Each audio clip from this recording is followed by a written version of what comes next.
life is really hard to just keep it all in and not share it. And to be honest, yes, this is my second divorce. Yes, I'm 25 years old, and I know that's embarrassing. Like, that sounds embarrassing. Like, oh, you must be the problem. Oh my gosh, 25 and your second divorce. Yes, I am going through another divorce, and I am going to speak about it. Second divorce at 25 years old. She thought her first marriage was a mistake, but at 25, she's already going through her second divorce. With young children, no family support, and struggling to survive financially, she shares the behind-the-scenes reality of a life shaped by impulsive choices. Get ready to see how harsh reality hits when marriage isn't taken seriously, and how the consequences fall hardest on those who matter most, the kids. I was told not to speak about this, and honestly, it just makes me want to speak about this even more. And not because I want to talk crap or any of that kind of stuff. It's just, life is really hard to just keep it all in and not share it. And to be honest, yes, this is my second divorce. Yes, I'm 25 years old, and I know that's embarrassing. Like, that sounds embarrassing. Like, oh, you must be the problem. Oh my gosh, 25 and your second divorce. Yes, I am going through another divorce, and I am going to speak about it. Not going to share the reasons specifically why, because yes, the person does deserve privacy, but all I can say is that this is a very difficult time for me. This has been my lowest point ever, and I will never stay. Even if I love a man, my kids will always come first, no matter what. I don't care if we're married. And that decision that I made was really hard. It was like the hardest decision I had to make in my entire life. But I know that I made the right choice, because Jojo deserves the best. Isaiah deserves the best. And I will continue to do that always. Now, it's not easy being a single mom again. And I say again because the first time I married, it backfired really fast, a week after to be exact, because cheaters will be cheaters, you know, and unfortunately, or actually I would say thankfully, I got pregnant and I have my Jojo now. The only problem is that just because you get married, it doesn't mean everything will be solved for you or everything's gonna go great. Things don't always turn out the way you planned them to.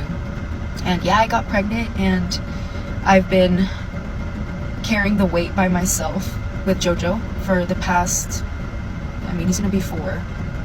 Although in my second marriage, I did receive like help for Jojo. I'm happy I have Jojo in my life because I don't have to go through this alone, but I am sad that I couldn't give Jojo a father figure. I am sad about it, I am. Now, Isaiah has a great father figure, and I'm so happy for that, but it's still unfortunate that I couldn't give both my children what they deserved. And there won't be a third. There won't be a third try. You know how they say, third time's the charm. No, I ain't doing that anymore. And I'm going to struggle for who knows how long until they're older and they're able to, you know, be independent. But for now, I still have to continue to work very hard, and I still have to continue to be in this state co-parenting, because that's where my second child was born, and that's where his father is, and I have to stay here, and I'm stuck regardless of my circumstances. And I have to constantly be trying to find new babysitters because they all quit. They all quit after like 2 weeks because I can't afford that much. So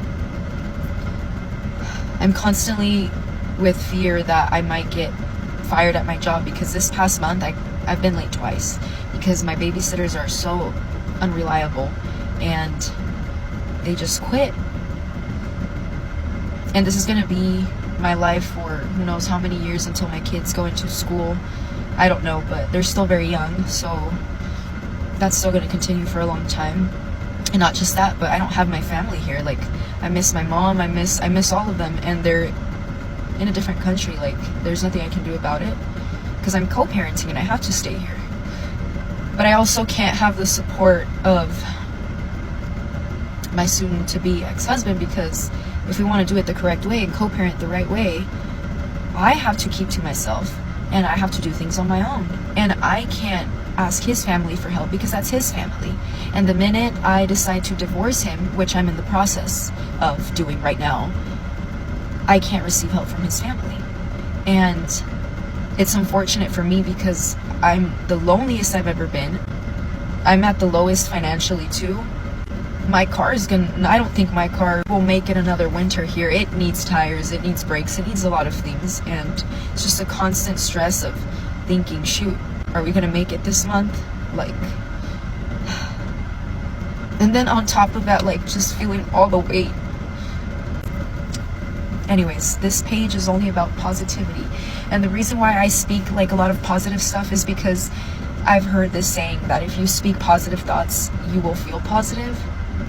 So that's why I speak positive things all the time, not because I feel good right now or because I just try to trick my brain into thinking everything's okay when honestly, like, I'm not doing that okay. Every day I feel worried, I feel stressed, and I know that there's bigger problems, you know, like at least we're all alive and we're healthy, but it really is hard being a single mom again.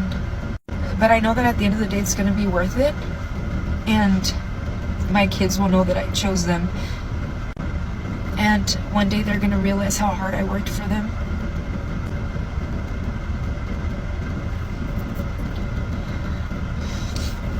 And I also hope that they know how much I love them.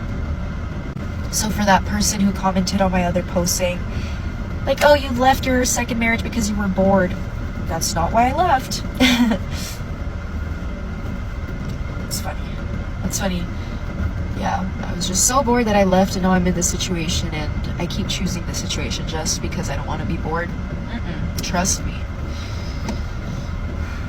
I am still grateful at the end of the day for what I have, and I'm still grateful to know that there's still a few people in my life who care about me, and I will continue to use this platform to vent, because at the end of the day, it's mainly just strangers. It's a safe space, right? We can just vent, and no one really cares. I mean, except for the haters who come here and like talk crap to me, but whatever. I don't have to stay silent about all this. This is my journey, and I will speak on it. And my married days are over. I don't have to stay silent anymore. If there's some truth that I want to share and it's my journey, I'm going to share it. And it is what it is. So if any of this makes you uncomfortable, then just exit out my page. Don't look at my stuff. That's how I feel today, and hopefully tomorrow's a better day. We will continue to try and stay positive, because that's all we can do at this point, and hopefully life gets better, not just for me, but for my kids, because that's all that I care about. That is all I care about. Have a good day. The situation highlights the risks of impulsive decisions and the lack of emotional maturity that many women carry even at 25. Being on a second divorce at this age isn't just bad luck in love, but a reflection of repeated choices made without considering long-term consequences, especially when children are involved. Her priorities should be stability and building a solid home. Yet we see a cycle of marriage and separation that puts the children second until it becomes unavoidable. The most concerning part is how she treats divorce as something natural and recurring while overloading herself financially and emotionally. A traditional man would see this as a warning sign. The responsibility of raising children and managing life falls almost entirely on her, without support or strategic planning. For someone who values family and commitment, this demonstrates that serious relationships require more reflection before being entered, and that marriage cannot be treated as a disposable experience.